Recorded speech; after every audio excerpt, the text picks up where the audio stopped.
mas. Sorry, fi yn bach yn gynnar falle, ond mi'n gael bod cyfle i groesawu chi. Dwi'n bore da.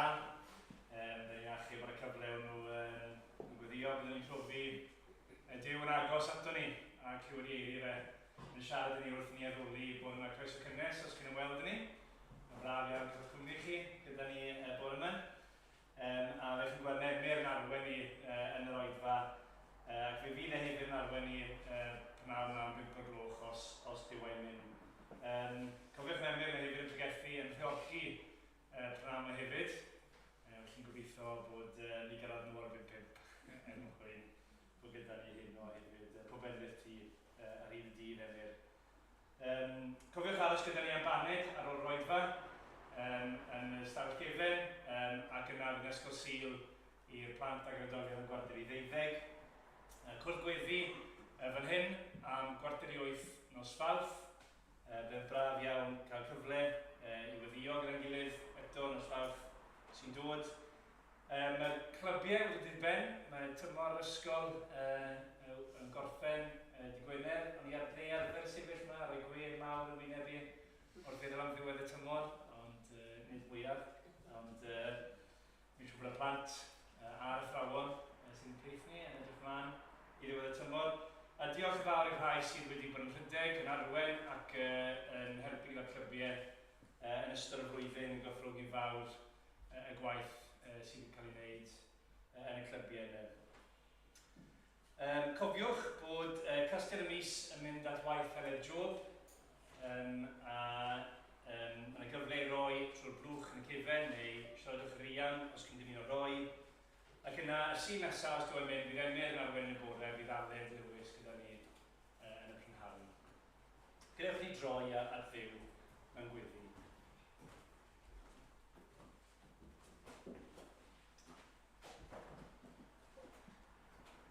A drwy Dduw, ni yn dod ata ti yn waglaw, does dim byd gyda ni gynnig i ti. Yn arglwydd ni'n diolch i ti bod bod ni'n gallu dweud yma gyfarfod hyfryd iawn. Yma fi yn llwm a'r Iesu'n llawn.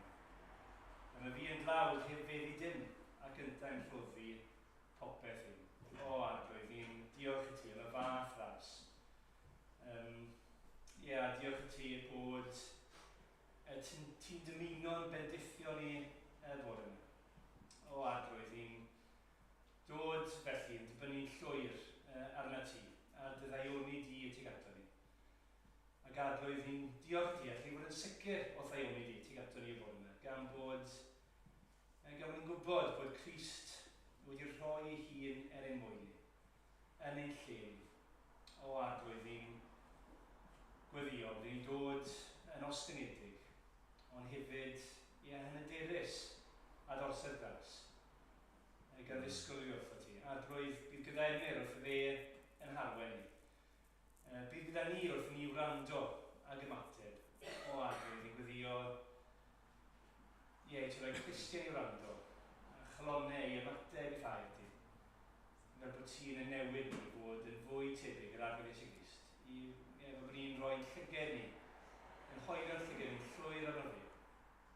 Bod yn bywydau ni yn addoliad llwyr i'r arglwydd Iesu Grist. O Dduw, derbyn ni felly, bendithia ni a gogonedda Duw. Amen. Amen.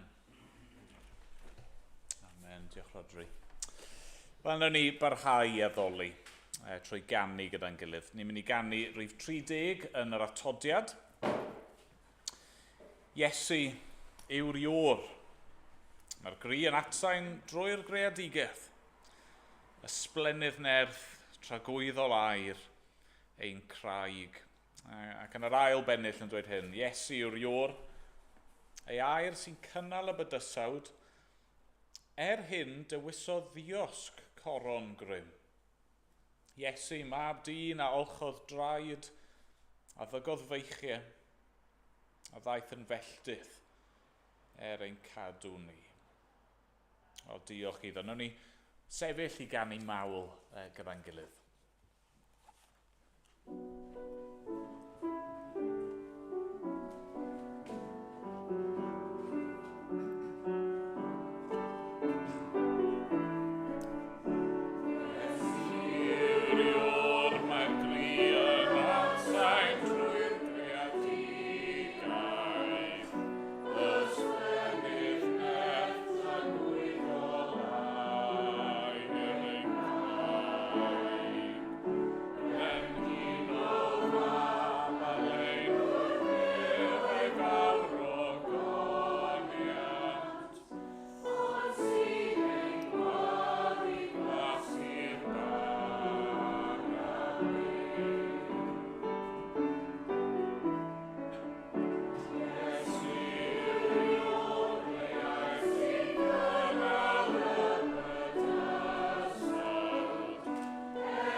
Ni'n mynd i ddarllen mewn munud o Mathew penod 5. Ni'n parhau edrych ar y bregaeth ar y mynydd.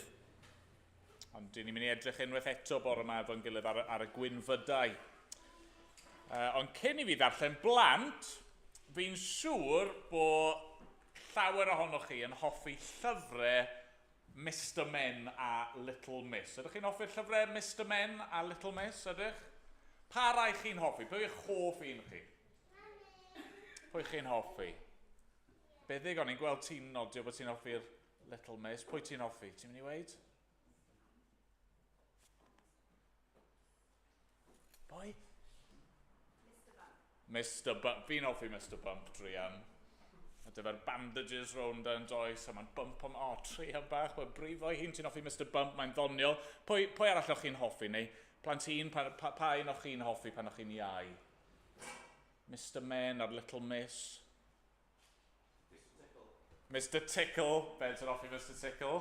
Ddim yn syni fyna, Beds. Brychan? Mr Topsy-Turvy, popeth upside down, popeth Benny Weired, ie. Yeah. Pa rai eraill chi'n hoffi? Chi'n hoffi Little Miss Sunshine, yn wen i gyd yn doedd. Pa rai eraill hwnna? Mr Clever. Mae dyn ni cwbl o lyfrau Little Miss Naughty, os I'd really'n hoffi Little Miss Naughty. Yn annog triciau drwg. Oedd y Mr Men a'r Little Miss, oedd nhw enw, oedd yn dweud rhywbeth amdanyn nhw yn doedd. Oedd yn dweud rhywbeth am eu cymeriad nhw, am pa fath o berson o'n nhw. Okay? Nawr, yn y bregaeth yma, mae Iesu yn pregethu, mae e'n disgrifio pobl. Mae'n disgrifio pa fath o berson sydd yn dilyn fe. Pa fath o berson sydd yn credu yn niw. Pa fath o berson sydd yn cael ei achub. Iawn? A fi eisiau chi trio, mae'r geiriau'n anodd, a fi eisiau chi trio gwrando a gweld be mae Iesu'n gweud sydd yn wir, neu fod yn wir amdano ni. Okay? Reit, Mathew 5, dechrau'n adnod 1. Pan welodd Iesu y tyrfaoedd, aeth i fyny'r mynydd, ac wedi ddo eistedd i lawr daeth ei ddisgyblion ato. Dechreuodd ei hannerch a'i dysgu fel hyn. Gwyn ei byd y rai sy'n dylodion yn yr ysbryd, oherwydd eiddynt hwy yw teyrnas nefoedd. Gwyn ei byd y rai sy'n galaru, oherwydd cant hwy ei cysuro. Gwyn ei byd y rai addfwyn, oherwydd cant hwy etifeddu'r ddeiar. Gwyn ei byd y rai sy'n newynu a sychedu am gyfiawnder, oherwydd cant hwy ei digon. Gwyn ei byd y rai trigarog, oherwydd cant hwy dderbyn trigaredd. Gwyn ei byd y rai pur ei calon, oherwydd cant hwy weld Duw. Gwyn ei byd y tangnefeddwyr, oherwydd cant hwy ei galw'n blant iddi. Gwyn ei byd y rhai a erludiwyd yn achos cyfiawnder, oherwydd eiddynt hwy yw teyrnas nefoedd. Gwyn eich byd pan fydd pobl yn eich gwaradwyddo a'ch erlyd, ac yn dweud pob math o ddrygair celwyddog yn eich erbyn o'm hachos i. Llawen hewch a gorfoleddwch, oherwydd mae'ch gwobr yn fawr yn y nefoedd. Felly'n wir yr erludiwyd y proffwydi, oeddwch blaen chwi. Blant, wnaethoch chi glywed rai o'r pethau? Mae Iesu ddim yn sôn fan hyn am bobl gwahanol, oedd yr Mr Men a'r Little Miss, ond nhw gyd yn bobl gwahanol, ond mae Iesu'n gweud, dyma mae'r holl bethau mae fod yn wir amdano chi. Chi fod yn Mr Tlawd yn yr ysbryd. Neu chi fod yn Miss Galaru. chi fod yn Mr Addfwyn, neu'n Miss Newyni a Sychedu am gyfiawnder ac yn y blaen. Nawr, fi eisiau chi drio gwrando yn y bredydd, a fi eisiau chi drio canolbwyntio, ac os oes yna eiriau chi ddim yn deall, gewch chi ddod i siarad gyda fi ar y diwedd, gewch chi gofyn i mam a dad, ond triwch nawr gwrando be mae Iesu Grist eisiau dweud wrtho ni y bore yma. Wel, ni'n mynd i ganu nesaf efo'n gilydd. Ni'n mynd i ganu rhif 633 yn y llyfr yma. 633. Dilynaf fy migael trwy foes, amarch a gwradwyd y byd, dygaf ei ddirmig a'i groes gan dynnu'r nefoedd o hyd. I rodiaf trwy gymorth ei ras, y llwybr a gerddodd e fe. Nid ryfedd os gwawdur y gwas, gan sgwawd gafodd arglwydd y ne. Ac ymlaen, nhw'n ni sefyll i ganu.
Ni weddio.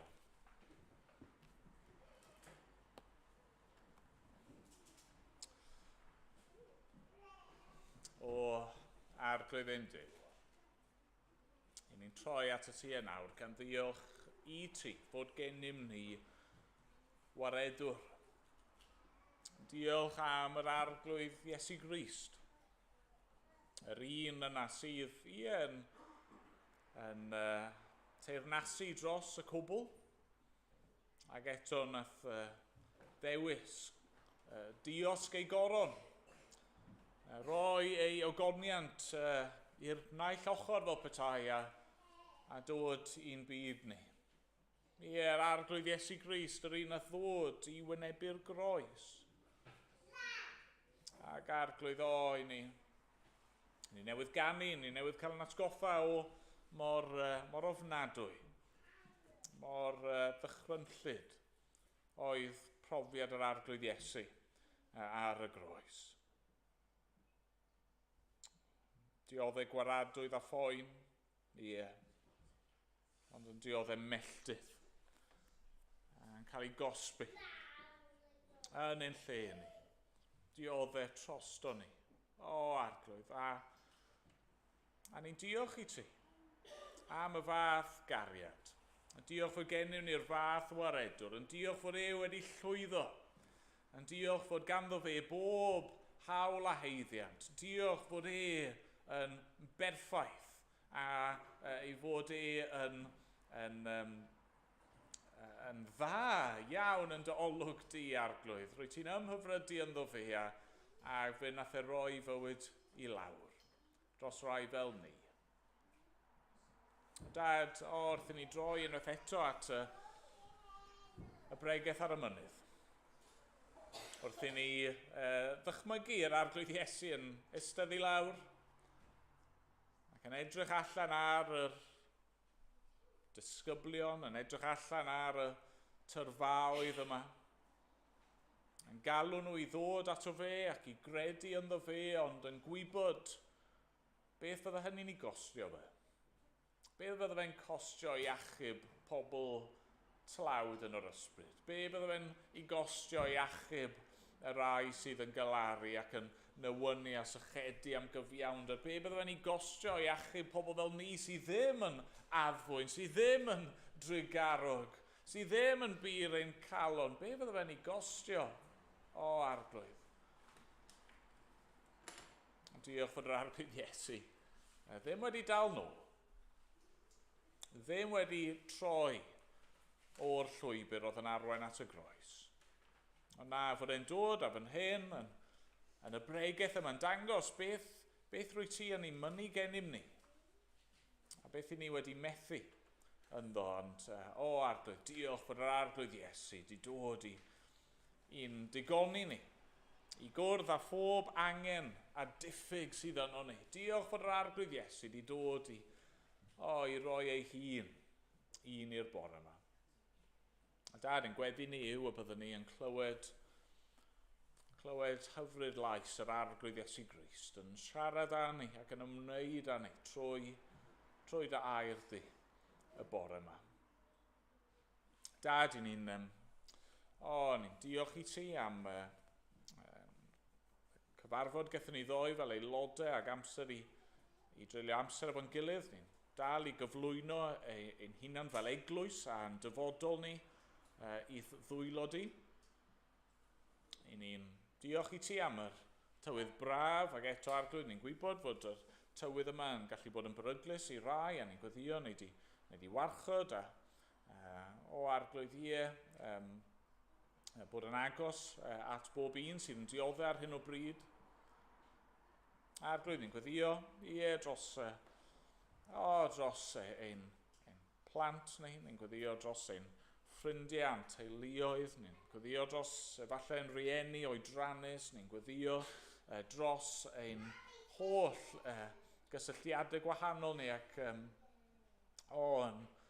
gofyn am gymorth, Arglwydd. Yn gofyn am gyfleon i rhannu dy air di, os gweli di fod yn dda. Dad, clywyn gweddi ni nawr, ni'n cyflwyno eglwysu'n gwlad, ni'n material yn meddwl am yr eglwys yn Aberystwyth y bore yma, yn gweddio bydde di yn bendithio i tystiolaeth nhw, a'i gweinidogaeth nhw yn y fan honno, ond Arglwydd, lle bynnag mae dy air di yn cael ei brygethu y bore yma'n ffyddlon, neu di anrhydeddu hynny. Ac Arglwydd, lle bynnag mae dy air di'n cael ei ddarllen, ro eneiniad a Arglwydd, gweithio trwy dy air di hefyd, os gweli di fod yn dda. Dad, clywyn gweddi ni nawr, a derbyn ni yn ddiolchgar yn enw'r Arglwydd Iesu Grist. Amen. Amen. Todiad rhif 38 gyda'n gilydd. 38. O enaid, wyt ti'n flinderog, llwybr yn dywyll o fflaen. Mae goleuni yn wyneb y ceidwad, a bywyd mor llawn ac mor lan. Ac ymlaen, nhw'n ni sefyll i ganu.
trowch gyda fi i Mathew 5, adnodau 1 i 12 ar y gwynfydau. Ac dechreuon ni, wythnos diwetha, edrych ar y restr yma. Wnaethon ni edrych arno fe yn eitha cyffredinol, yn eitha bras, rhyw fath o drosolwg. A be welon ni, a gobeithio bod chi'n cofio, os o'ch chi ddim yma, be welon ni oedd hyn, fod bendith Duw yn cael ei gynnig i ni. Ni ddim yn ei brofi yn naturiol fel ydyn ni, ond mae Iesu Grist yn dod a mae'n dweud gwyn ei byd. Mae yna fendith ar gael. A'r ffordd mae'r bendith yma yn dod i ni, dwi ddim y ffordd byddwn ni'n disgwyl, mae Mr Topsy-Turvy, mae Ben i weired, mae'r bendith yn dod i ni wrth i ni sylweddoli ein angen. Dyna welon ni oedd yn gyffredinol yn cysylltu'r gwynfydau, mae'r restr yma mae Iesu'n rhoi. Pobl i nhw sydd wedi gweld ei hangen. Pobl sydd ddim yn trial achub ei hun. Pobl sydd yn dod ac yn dibynnu ar Dduw, yn rhoi ei ffydd yn yr arglwydd Iesu Grist, a pwy yw a be mae e wedi wneud, a thrwy hynny yn profi bendith Dduw. Ac welon ni yn dod fod yr potensial yna o brofi gwynfyd, mae'n troi yn reality ym mhrofiad y Cristion. Mae'r addewidion yma, caw nhw etifeddu, caw nhw ei digoni, caw nhw weld Duw, caw nhw fod yn blant i Dduw. Mae'r pethau yma yn wir amdano ni'n barod, ac eto ni'n disgwyl am y cyflawniad. Nawr, bore yma, be fi eisiau gwneud yw trio mynd chydig bach yn ddyfnach i'r rhestr. Meddwl chydig bach yn fwy manwl am y rhestr yma. Oedd Rodri'n gofyn cyn yr oedfa, a o'n i'n mynd i edrych ar un bob wythnos. Ac nes i weid, wel, sa'n siŵr os oes gen i'r capacity ar gyfer y math yna o bregethu, sa'n siŵr a fyddech chi ddiolchgar am y math yna o gyfres. Felly na, ni'n mynd i edrych ar y restr ar ei hyd. Ac mae'n amlwg llawer o bethau yma, felly byddwn ni'n methu mynd yn fanwl iawn iddyn nhw, ond mae'r restr yma yn hynod bwysig i bob un ohonyn nhw'r bore yma. Be sydd gen ni fan hyn mewn ffordd yw disgrifiad o y math o berson, neu be sydd angen bod yn wir am berson mwyn cael ei hachub. A felly'r bore yma, os ych chi ddim yn Gristion, neu os ych chi ddim yn siŵr lle i chi'n sefyll, mae'r restr yma'n le da i ddechrau. Dyma pam mae Iesu'n dechrau'r bregaeth ar y mynydd gyda'r restr yma. Mae eisiau chi holi chi yna, wel, ydy'r pethau yma'n wir amdano fi, ydw i'n gallu gweld yr nodweddion yma yn fy mywyd i. Ond wrth gwrs, os mae dyma sydd mae person yn dod yn Gristion, os mae dyma'r math o bethau sydd angen bod yn wir mwyn profi Duw yn y lle cyntaf, dos fe ddim bod yn sioc i sylweddoli bod y restr yma'n bwysig i Gristnogion hefyd. Ni ddim yn gweud, o reit, fi'n mynd i fod yn dlawd yn yr ysbryd, a wedyn unwaith fi'n dod yn Gristion, na fe na i anghofio am yr agwedd yna. Na, mae'r pethau yma i fod yn amlygu ei hun ac yn gynyddol wir amdano nhw. Maen nhw fod i nodweddu ein bywyd ni i gyd fel Cristnogion. Nawr, mae yna chydig bach o ddadle dros y restr. Mae rai yn meddwl bod yr gwynfydau gyd yn sefyll ar ben ei hunan, ac wrth gwrs maen nhw'n sefyll ar ben ei hunan.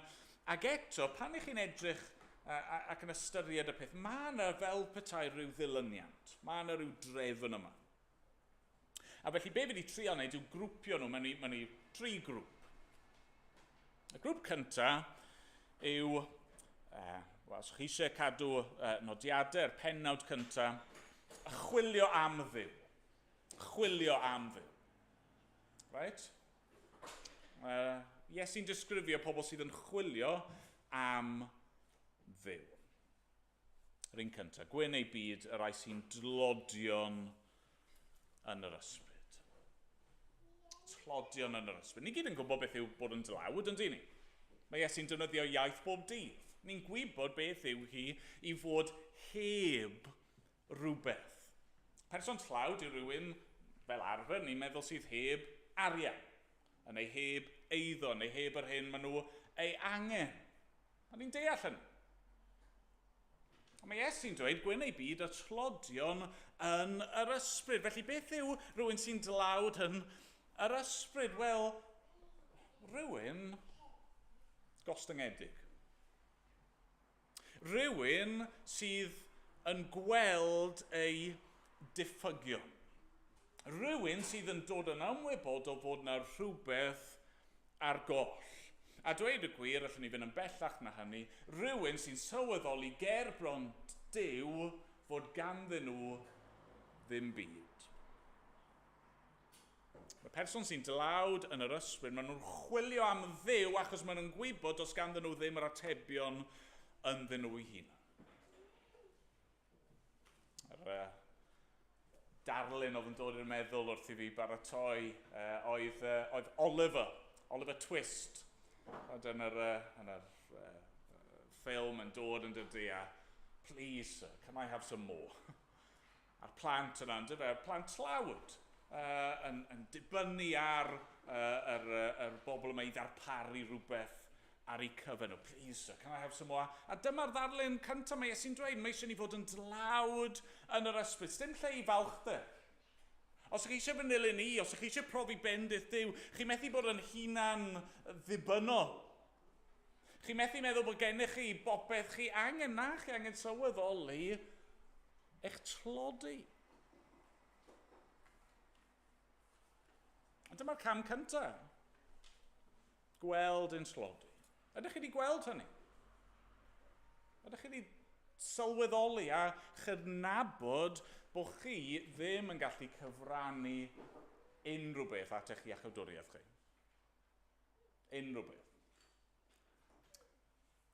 Chi methu dod efo'ch ymdrechion gorau a disgwyl bydd yr arglwydd yn derbyn hynny ag ond y fe, nawr ni anghofio am y methiant. Na. Na, mae Iesu. Y peth cyntaf sy'n rhaid i chi weld yw eich tlodi. Bod chi yn gardotyn, yn beggar. Bod eich bowlen chi yn wag. Chi ddim yn gallu gweithio am eich iachawdwriaeth. Chi ddim yn gallu ennill eich. Chi methu i ddwy'n eich. Chi methu ffindo fe unrhyw le arall. Chi jyst yn gorfod dod yn wagla. Ond os mae dyna'ch sefyllfa chi, medde Iesu, gwyn eich byd. Beth? Gwyn eich byd. Pam? Achos mae teyrnas nefoedd yn eiddo i chi. Sut? Wel, mae'r tlodi ysbrydol yma yn dydy yn arwain at yr ail beth mae Iesu'n sôn amdano, sef galaru. Gwyn ei byd y rai sy'n galaru oherwydd cant hwy ei cysuro. Eto, dyma rhywun sydd yn chwilio am Dduw, yn dyfe? Pan ni'n clywed am galar, neu galaru, fi'n siŵr beth ni'n meddwl am yn syth yw pan mae rhywun wedi marw. A'r tristwch yna, ar lan y bedd, neu y tristwch yna o'i colli nhw, colli'r berthynas yna. Ac wrth gwrs, ni'n siarad am galar fel yna. Ond nid yna'r math o alar mae Iesu'n sôn am. Mae'n gysylltiad, achos wrth gwrs, pam bod pobl yn marw, pam bod marwolaeth yn bodoli, pam bod y tristwch yna yn y byd o gwbl, wel oherwydd pechod yn dyfa. Cyflog pechod yw marwolaeth. Y ffaith bod ni'n bechaduriaid sydd yn arwain at marwolaeth. A felly fan hyn, pan mae Iesu'n dweud gwyn ei byd o rai sy'n galaru, mae'n sôn am bobl sydd yn ymwybodol, fod marwolaeth yn elyn, ond yn ddyfnach na hynny yn ymwybodol o'i pechod nhw. Maen nhw'n sylweddoli bod yna rhywbeth ar goll, maen nhw'n dlawd yn ysbrydol, ond dyn nhw ddim wedyn just yn ona fe. Shrug your shoulders, carry on. Na, mae'r tlodi ysbrydol yn arwain atyn nhw yn torri eu calon nhw. Yn rwyg o'i dillad nhw, yn rhoi llwch am eu pennau nhw a sachlian amdanyn nhw i ddefnyddio darluniau Beiblaidd. Dyna sy'n oedd pobl yn dangos i galar nhw yn y Beibl yn dyfa. A mae Iesu'n gweud, os ych chi wedi gweld eich tlodi go iawn, mae hwnna'n mynd i arwain at chi yn galaru am eich pechod. Stop y cymryd e'n ysgafn. Stop y trin pechod fel joc. Galaru. Ie, falle hyd yn oed crio'n llythrenol. Ond sicr yn eich calon, bod chi'n casau eich pechod, a chi'n ymwybodol o'ch angen chi, a chi'n casau a chi'n chwilio am ateb rhywle. Ydy hwnna'n wir amdano chi? Y bore yma, ydych chi'n galaru. Yn galaru am eich sefyllfa chi. Wel, os felly, gwyn eich byd, meddai Iesu. Mae bendith Duw ar gael i bobl felly. Chi, meddai Iesu, mynd i gael eich cysuro. Nid gyda'r cysur yna ni'n trio roi weithiau ar lan y bedd i rywun, na fe, fydd popeth yn iawn. A chi'n gwybod, chi ddim yn gallu dadwneud marwolaeth. Chi'n methu dod â chysur iawn yn y sefyllfa yna. Mae Iesu'n dweud, os ych chi'n galaru am eich pechod, mae yna gysur ar gael. Sut? Wel, mae'r galar yna'n arwain at rhywbeth arall yn dydi, yn adnod 5. Gwyn ei byd y rai addfwyn. Oherwydd cant hwy etifeddu'r ddeiar. A ni dal fan hyn efo person sy'n chwilio am Dduw. Maen nhw'n gweld eu tlodi nhw, maen nhw'n galaru am eu pechod, a mae hynny yn arwain at ryw addfwynder. Nawr, pam addfwynder? Meekness. Gentleness. Pam addfwynder? Ni'n aml yn meddwl am pobl addfwyn fel pobl gwan, yn dyn ni. O ryw wimps. Ond na, dyw hynny ddim yn wir. Oedd Iesu'n addfwyn. Oedd Iesu ddim yn wimp. Beth yw addfwynder fan hyn? Wel, addfwynder, y person addfwyn yw rhywun sydd ddim yn mynnu ei hawliau ei hun. Sydd ddim yn brwydro yn erbyn ei sefyllfa, ond fel petai yn derbyn dyna sut mae hi.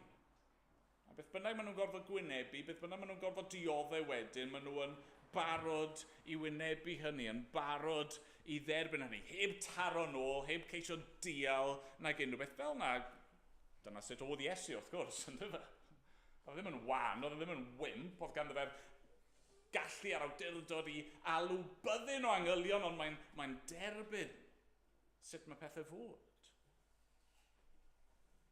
So pam addfwyn fan hyn? Wel, os chi yn chwilio am Dduw, os ych chi yn gweld eich tlodi ac os ych chi'n galaru am eich pechod, yna newch chi gyrraedd y pwynt lle chi yn gorfod sylweddoli os dim byd chi yn gallu gwneud am y sefyllfa. Chi'n mynd i stopio dadle gyda Duw, o na, sa'n heiddi ban. Fi'n eitha da a gweud y gwir. Sa'n mor wael a fe, sa'n di pechu mor wael a hi. O, sa'n berffaith, ond sa'n heiddi effern. Na, mae'r person addfwyn yn dod i'r pwynt lle maen nhw'n dweud, iawn. Does dim hawliau gen i. Does dim ateb gen i. Does na ddim gyfiawnhad gen i ger dy frondi. Chi'n clywed weithiau yn dych chi am achosion llys. A mae'r ddwy ochr yn dadlau ei gilydd, a wedyn mae'r achos yn mynd i ryw lys uwch, chymod ryw Supreme Court, neu mae'n lan a lan a lan, mae'n ryw apel, a wedyn mae'n cyrraedd yr llys uchaf posib, ac ar y pwynt yna mae'n y benderfyniad terfynol yn cael ei wneud, a does dim apel pellach i'w wneud. Mae'r ddwy achos beth bynnag yw'r penderfyniad terfynol, maen nhw jyst yn gorfod derbyn e. Mae fel na mae hi. Mae Iesu'n gweud, dyma y bobl gwyn fydedig yw'r rai addfwyn sydd yn dod a maen nhw'n cyffesu, ie, fi yn eog. Dim byd gen i i'w gynnig. A fi'n barod i dderbyn hynny. Fi'n barod i ddod ac i gydnabod hynny. A mae Iesu'n dweud, os mae dyna'ch sefyllfa chi, os yw hynny'n disgrifio chi bore yma, gwyn eich byd, achos chi yn mynd i etifeddu'r ddeiar.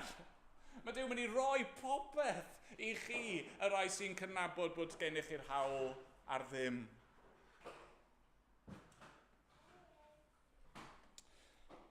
Nawr sut mae hynny'n dod? Wel, mor belled ni wedi bod yn pwysleisio'r bobl sy'n chwilio am Dduw. Ond nawr, fan hyn, yn yr gwynfyd nesaf, mae yna rhywfaint o drobwynt yn dod, yn does. A'r grŵp nesaf, grŵp o un yw hi, yw galw ar Dduw. Galw ar Dduw. Pwy yw'r rai sydd yn galw ar Dduw? Wel, adnod 6, gwyn ei byd. Y rai sy'n newynu a sychedu am gyfiawnder oherwydd cant hwy ei digon. Gwyn ei byd y rai sy'n newynu a sychedu am gyfiawnder cant hwy ei digon. Mae Iesu fan hyn yn dweud, allwch chi gael person a maen nhw wedi cyrraedd y pwynt yna, maen nhw'n chwilio am Dduw, maen nhw wedi dod yn ymwybodol o'i hangen nhw, a maen nhw'n gweld nawr beth maen nhw angen. Beth yw yr unig ateb iddyn nhw? Mae yna rhywbeth ar goll, rhywbeth maen nhw angen yn fwy na bwyd a diod. Maen nhw angen cyfiawnder. A maen nhw wedi cydnabod bod nhw ddim yn gallu cyfiawnhau eu hun. Maen nhw'n derbyn hynny. Ie, fi methu achub fy hunan. A mae'r person yma nawr, maen nhw'n desperate. Sa'n gwybod pa mor sychedig chi wedi bod yn y dyddiau diwetha. Mae'r tywydd wedi bod yn boeth. Gobeithio bod chi'n yfed digon. Y tebyg yw, does neb yn y stafell yma wir wedi gwybod beth yw hi i fod yn newynog ac yn sychedu ac ar fi'n marw o syched. Tebyg yw. Falle bod chi rhyw stori cyffroes i rannu efo fi ar y diwedd o rhyw dro yn eich bywyd chi, ond y tebyg yw, chi ddim wedi bod ar y pwynt yna, lle chi ddim wedi bita am wythnosau a chi ar fi'n marw, neu chi ddim wedi yfed ers dyddiau a chi ar fi'n marw. Ond allai ddychmygu, os o'ch chi yn y sefyllfa yna, a chi'n cwrdd â rhywun sydd efo bwyd, neu chi'n cwrdd â rhywun sydd efo diod, basach chi yn rhoi unrhyw beth yn bysach chi? Os ydych chi siec am miliwn o bunnoedd, bysach chi'n rhoi'r siec yna am cwpaned o ddŵr. Neu brechdan. Pam? Achos beth yw'r pwynt cael unrhyw beth arall os ych chi'n marw? Mae air ac arian a'r pethau'r byd, maen nhw'n werth dim. Os nag ych chi efo bwyd a diod. Fan hyn mae Iesu'n dweud gwyn ei byd y rai sy'n newynu a sychedu am gyfiawnder. Y rai sydd wedi cyrraedd pen eu tenyn, y rai sydd yn desperate, y rai sydd yn barod i droi eu cefn ar bob peth arall a roi lan pob peth arall mwyn cael cyfiawnder.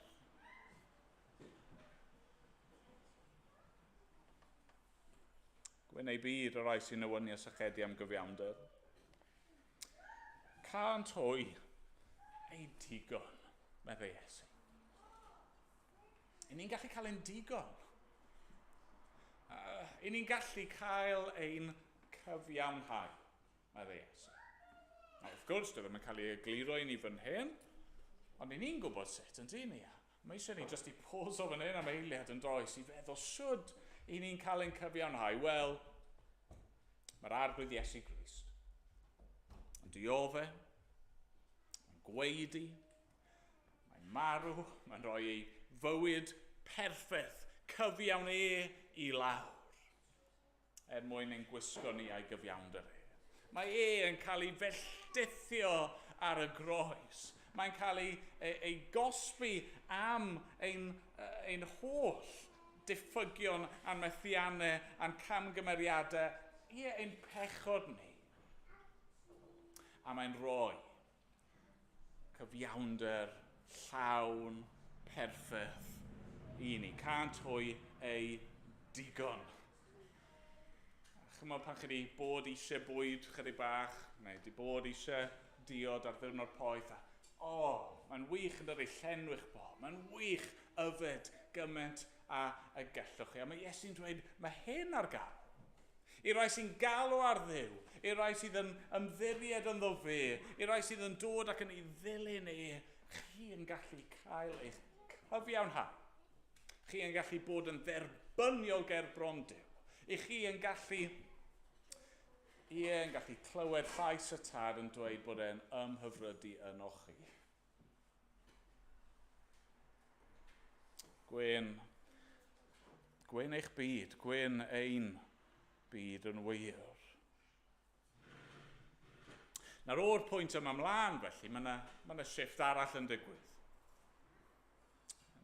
Meddwl am y rai sydd yn chwilio am Dduw, yna mae'n di cyrraedd y pwynt o galw ar Dduw, a nawr felly, beth ych chi'n disgwyl i weld? Wel, chi'n disgwyl gweld newid yn y person.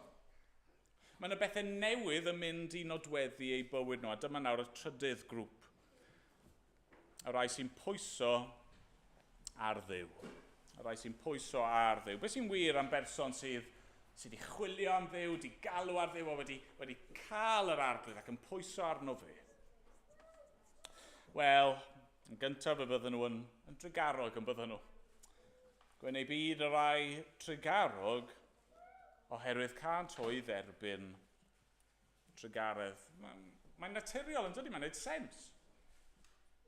Os ych chi wedi profi'r fath drigaredd, os ydy Duw wedi bod mor garedig wrthoch chi, os yw wedi'ch caru chi a wedi ceisio'r gorau ar eich cyfer chi, a os oedd Iesu'n barod i ddioddef trostoch chi, wel, wrth gwrs, mae eisiau ni fod yn bobl tregarog.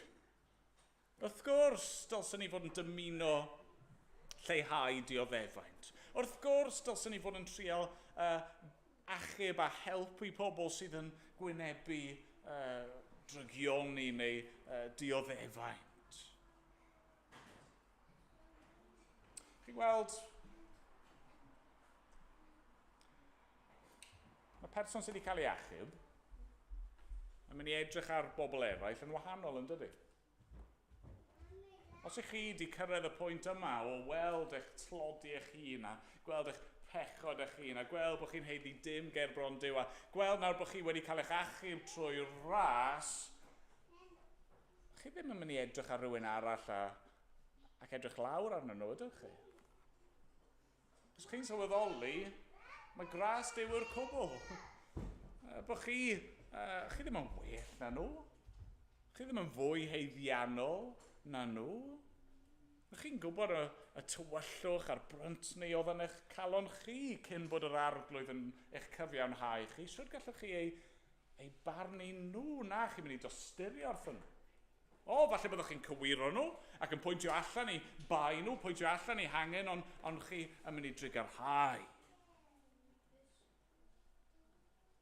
Yn ei byd y rai trigarog cant hwy dderbyn trigaredd. Ond yna, maen nhw hefyd yn rai pur eu calon adnod 8.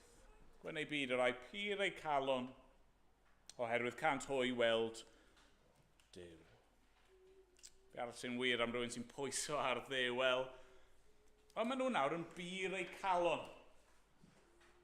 Nid bod nhw'n berffaith. O'n i'n gwybod yn dyn ni sydd yn Gristnogion, ni ddim yn sydyn o'n fe, wedi cael yn achub a fi'n stopio pechu. Na. Fi'n credu beth mae'r arglwydd Iesu yn siarad am yn hyn yw y purdeb yna o galon lle dyw person ddim yn rhagrythio. Dyn nhw ddim yn gwneud rhywbeth fel sioe. Dyn nhw ddim yn allanol, yn esgus, fi mor rybys, fi mor wael, fi'n casau fy mhechod, fi really angen cyfiawnder, please, a bod y cwbl just mwyn pobl eraill. Mae Iesu'n dweud, chi ddim jyst yn dangos trigaredd i rywun arall ac yn helpu nhw mwyn cael canmoliaeth a chlod gan ddynion. Na, mae Iesu'n dweud, gwyn eich byd, y pur eu calon. Mae angen i'r holl beth yma i fod yn dod o'ch calon chi. Eto, nid bod ni yn berffaith, nid bod ni wedi rhywsut cyrraedd diwedd y daith yn barod. Ond bod ni yn gallu dweud yn ddidwyll, ie, fi yn ceisio'r arglwydd. A ie, fi yn galw'r ar arglwydd. Ac ie, fi yn pwyso'r arglwydd.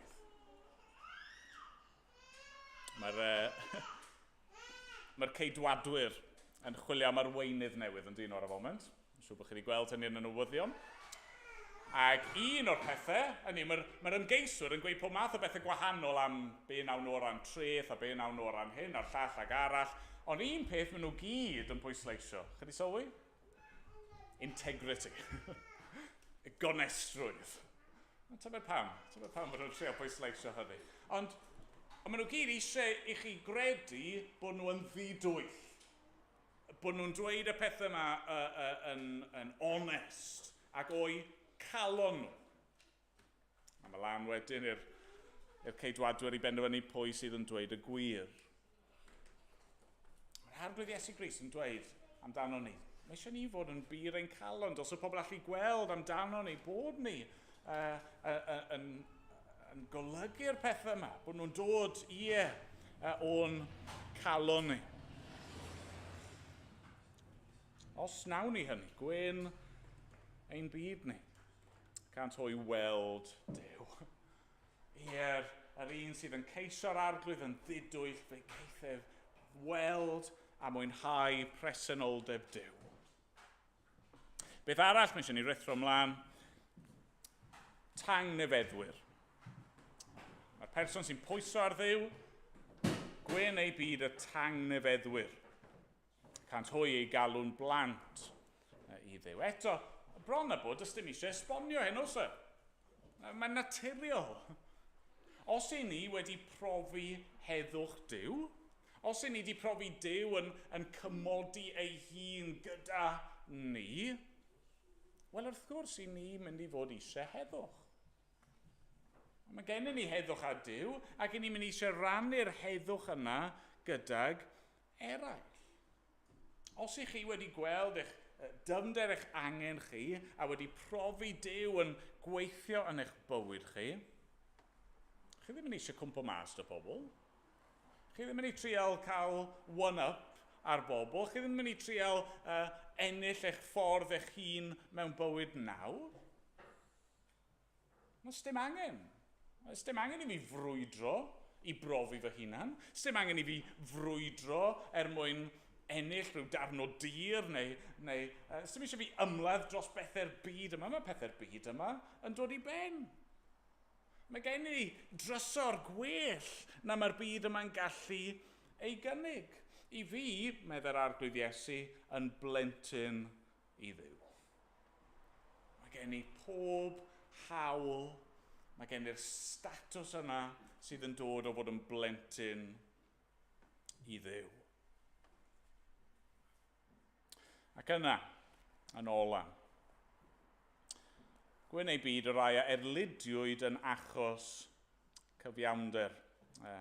Neu, adnod 11, gwyn eich byd pan fydd pobl yn eich gwaradwyddo a'ch erlid ac yn dweud pob math o ddrygair celwyddog yn eich erbyn o'm hachos i. Beth sy'n mynd yn wir am y bobl yma sydd wedi chwilio am Dduw, sydd wedi galw ar Dduw, sydd yn pwyso ar Dduw, wel, maen nhw'n mynd i gael ei herlyd. A mae hynny'n bach mae bach o sioc yn dydi. Really. Stopiwch am funud a meddwl am beth i ni wedi clywed mor belled. Oes dim byd ofnadwy fan hyn, os e? Oes dim byd afresymol fan hyn, os e? A mae Iesu'n gweud, os ych chi yn berson sydd wedi gweld eich angen personol eich hunan, ac os ych chi wedi bod yn galaru am eich pechod, os ych chi wedi bod yn derbyn eich sefyllfa ac yn galw ar Dduw eich achub chi, a os ych chi wedyn yn trigarhau wrth bobl ac yn addfwyn ac yn dangnefeddus, os yw'r pethau mae gyd yn wir amdano chi, mae pobl yn mynd i'ch herlyd chi. Mae pobl yn mynd i ddweud celwydd amdano chi. Ie, mae pobl yn mynd i'ch carcharu chi, a'ch curo chi, a'ch lladd chi, na'r pam. Pam? Mae'n od. Siarad yn ddynol. Mae'n od yn dydi. Hynny yw, gallech chi ddweud, ar un lefel, dim byd offensif am y neges Cristnogol, achos beth i ni'n cyhoeddi i bobl yw bod Duw yn eu caru nhw, ac bod nhw ddim wedi geisio fe, bod wedi ceisio nhw, a bod yna ffordd i bobl anobeithio i gael eu hachub. Ond y realiti yw, mae pobl yn casau'r neges yna. Maen nhw'n casau oherwydd y frwydr ysbrydol ni'n rhan ohoni ac oherwydd dylanwad pechod arnyn nhw. Yna'r gwir. Wel, os o'n i'n gweud wrthych chi bore yma, mae'r Loch Ness Monster yn meddwl bod ti yn dwpsyn hyll. Chi'n becso tatem? Wel na, gobeithio ddim. Achos, sori dorri hyn i chi, ond dyw'r Loch Ness Monster ddim yn bodoli, so sdim ots da fi be mae'n meddwl amdano. Mae dach chi'r tensiwn yma'n does yn ein cymdeithas ni, lle mae pobl yn dweud ar y naill law, dyn nhw ddim yn credu yn Duw, ac eto ar yr un pryd, maen nhw'n grac ar y Duw yma, dyn nhw ddim yn credu ynddo fe. Ond wrth gwrs, y realiti yw, mae yna frwydr ysbrydol yn mynd ymlaen. Y realiti yw fod pobl wedi cael ei dallu gan eu pechod. Y realiti yw fod y neges yma yn ei condemnio nhw ac yn ddwfn yn ei calon, mae yna rhywbeth yn nhw sydd yn ymwybodol o wirionedd y neges a maen nhw felly'n casau y neges.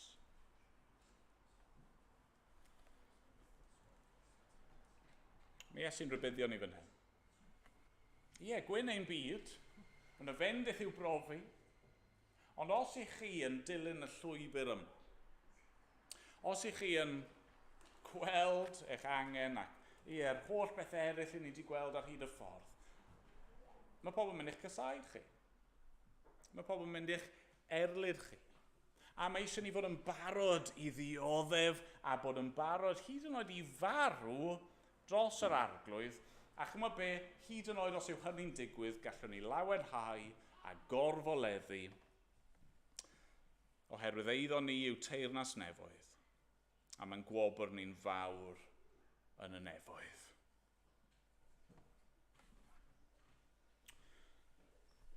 Mr. Beth i chi bore yma, neu Little Miss Beth i chi bore yma. Ydy'r pethau yma'n wir amdano chi? A ddim yn trwyddyn nhw to, ond ydych chi yn chwilio am Dduw? Ydych chi wedi cyrraedd y pwynt yna o alw ar Dduw? Ydych chi nawr yn pwyso ar Dduw? Ni, fel Cristnogion, ydyn ni'n cynyddu yn y pethau yma. Nid bod ni'n berffaith, nid bod ni beth yn mynd i cyrraedd nhw'n llawn yn y bywyd yma. Nid yna'r pwynt, ond ydy'r pethau yma'n wir amdano ni, os felly. Gwyn ein byd. Amen. Amen.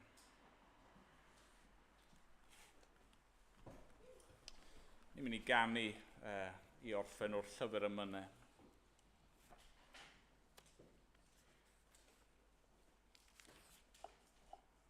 Rwy'n 131. 131. Wrth droi fy ngolwg yma i lawr, i gyrra'r holl greadigaeth fawr, gwrthrych ni wyl fy enaid gwan, ond Iesu, i bwyso arno yn rhan. Dywysais ef ac ef o hyd, dywysaf mwy tra fwy'n y byd. Can Gwynfyd, ddaeth i'm henaid tlawd, cael brenin nefoedd i mi'n frawd. Ac ymlaen, o'n i sefyll i ganu.